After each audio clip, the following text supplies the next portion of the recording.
हर महीना वैन के 800 रुपए बचाने के लिए हम लोगों ने साइकिल से स्कूल जाना चालू कर दिया था। ये हो गई।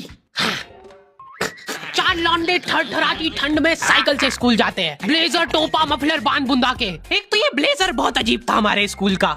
2 जेब थी हमारे ब्लेजर में और 2 ही अंदर की साइड थी। हमारे स्कूल वालों को लगा कि बाहर जेब का क्या ही यूज हो सकता है, इसलिए उन लोगों ने बाहर जेब ही नहीं दी। क्या करूं मैं इस जेब का? ठंडी लग रही है तो हाथ अंदर वाली जेब में ही डाल के चलना पड़ता था। कोनी से साइकिल चला के आते थे हम लोग स्कूल। सबको ऐसा लगता था कि हम लोग अपाहिज हैं। और फिर एकदम से हम लोग हाथ बाहर निकाल लेते थे।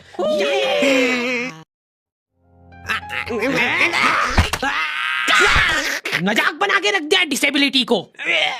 अपाहिज लोगों की रिस्पेक्ट कम हो गई थी हमारी वजह से, लेकिन लड़कियां खुश हो गई थी इस इनोवेशन से। उनको लगा था कि ब्रा का खर्चा नहीं करना पड़ेगा, अपना जो भी सामान है उसको एकदम जेंटली इन जेबों के अंदर प्लेस कर देंगे। लेकिन इसमें एक छोटी सी दिक्कत थी। स्कूल वालों ने लड़कियों के ब्लेजर में एक ही जेब रखी थी। तुम लोग नहीं समझोगे कितना मुश्किल होता है एक ही जेब में इतना सारा सामान घुसाना। हर रोज लेट होते थे हम लोग स्कूल, क्योंकि मेरी साइकिल की चेन ढीली थी। थोड़ी सी भी स्पीड बढ़ाते थे तो वो चेन उतर जाती थी। लेकिन पापा ने मेरे को प्रॉपर ट्रेनिंग दे रखी थी चेन चढ़ाने की। एक जना ऐसे खींचेगा टायर, उतने में अपने को पानी से फटाफट कस देना है। ये हो गई टाइट। बैग में पाना पेचकस रख के लाना पड़ता था मेरे को स्कूल, कि कभी भी रास्ते में चेन उतर सकती है। इमेजिन करो एक बार कि तुम चुपचाप वैन में बैठ के जा रहे हो, बीच सड़क में 4 लौंडे साइकिल पलटा के फटाफट क्लास में बैठे हुए मेरे को डर बना रहता था कि कोई गलती से मेरा बैग चेक नहीं कर ले। तो आज हम लोग पढ़ेंगे टेंस। सबसे घटिया, वाहियात, नीच टॉपिक लगता था मेरे को टेंस। पास्ट, प्रेजेंट और फ्यूचर तक बात ठीक थी। प्रेजेंट कंटिन्यूअस टेंस क्या होता है? सिंपल पास्ट, पास्ट कंटिन्यूअस, मतलब वो बीत चुका है पर चल भी रहा है। क्या है ये? कितना भी समझ लो इस टॉपिक को, एग्जाम में जाके तुमको अंदाजे से ही सेंटेंस चूज करना पड़ेंगे कि ये सुनने में अच्छा लग रहा है तो यही होगा सही। एग्जाम में इन्विजिलेटर हमको क्वेश्चन पेपर पे कुछ नहीं लिखने देता था। इनको ऐसा लगता था कि हम लोग क्वेश्चन पेपर पे आंसर लिख लिख के चीटिंग करेंगे। लेकिन हमारी क्लास के बच्चे एडवांस हो गए थे, ये पूरी की पूरी आंसर शीट एक्सचेंज कर लेते थे कि तू लिख के दे, को आता है तो। बोर्ड एग्जाम थी यार हमारी, और हमारे स्कूल वाले बोर्ड एग्जाम को बहुत सीरियसली लेते थे। अलकायदा टाइप ट्रेनिंग मिली थी हम लोगों को। एग्जाम देते हुए कहीं से भी बॉम्ब गिर सकता है, लेकिन तुम्हारे हाथ नहीं रुकना चाहिए, चाहे तुमको क्वेश्चन आता हो या ना, कुछ न कुछ लिख के ही आना है। हमारा एक ही मकसद होना चाहिए, आंसर शीट भरना। नहीं आए तो भी कुछ भी लिख के आ जाओ। मेरे को ये नहीं समझ आता कि मैं कुछ भी कैसे लिख के आ जाऊं, मेरे को आता ही नहीं है, क्या लिखूं मैं? एक तो हमको इतना डरा धमका के भेजा गया था ना सेंटर पे, मैं नर्वसनेस में जाके अपना नाम भूल गया वहाँ पे। इन्विजिलेटर ने नाम पूछा, मैं सोच रहा हूँ क्या हो सकता है। बेटा नाम तुम्हारा। 2 मिनट।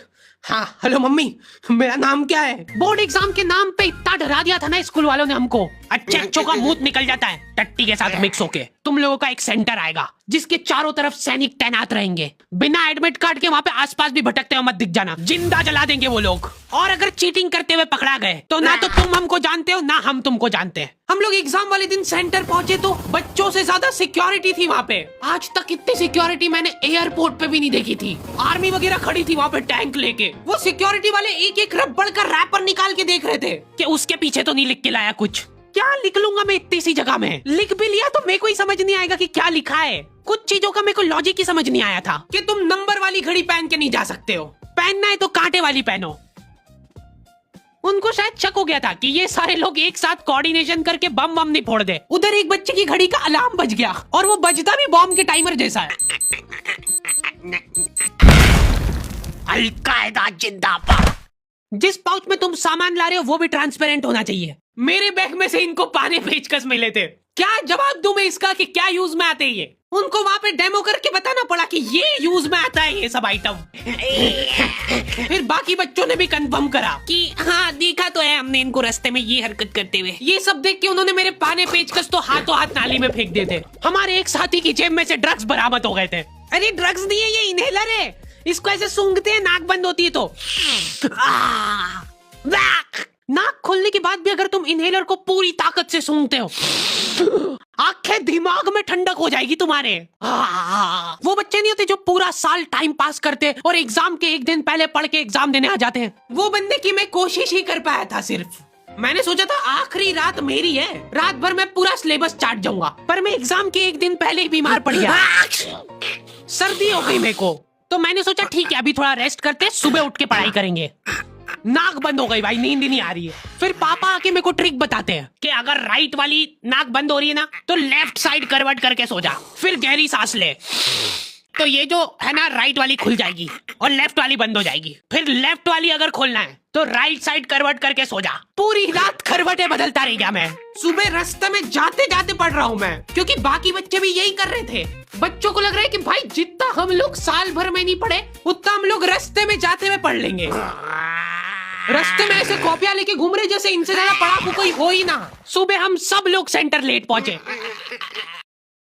क्योंकि साइकिल की चेन उतर गई थी तो रास्ते में वो कर रहे थे। और क्वेश्चन पेपर भी लेट हो गया था उस दिन। क्वेश्चन पेपर Z+ सिक्योरिटी के साथ आता था। 10 बॉडीगार्ड लेके आते थे एक जरा सा पार्सल।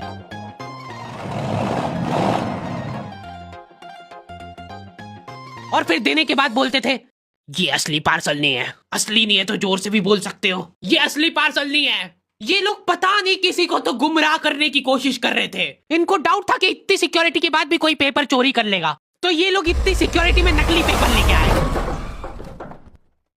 असली पेपर तो एक और बॉडीगार्ड नाले में तैरता हुआ लेके आ रहा है।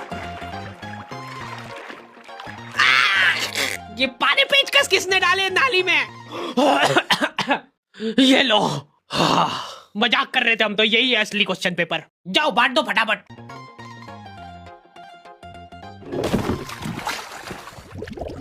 ये अपना आपस में एक दूसरे को गुमराह कर रहे थे। एक बार बस सोच के देखो कि ये सारी हरकतों के बाद भी अगर पेपर लीक हो गया। सोचो एक आदमी टेलीग्राम पे क्वेश्चन पेपर भेजने लग गया था, वो भी एग्जाम के महीने भर पहले से, तब तक क्वेश्चन पेपर बना भी नहीं था।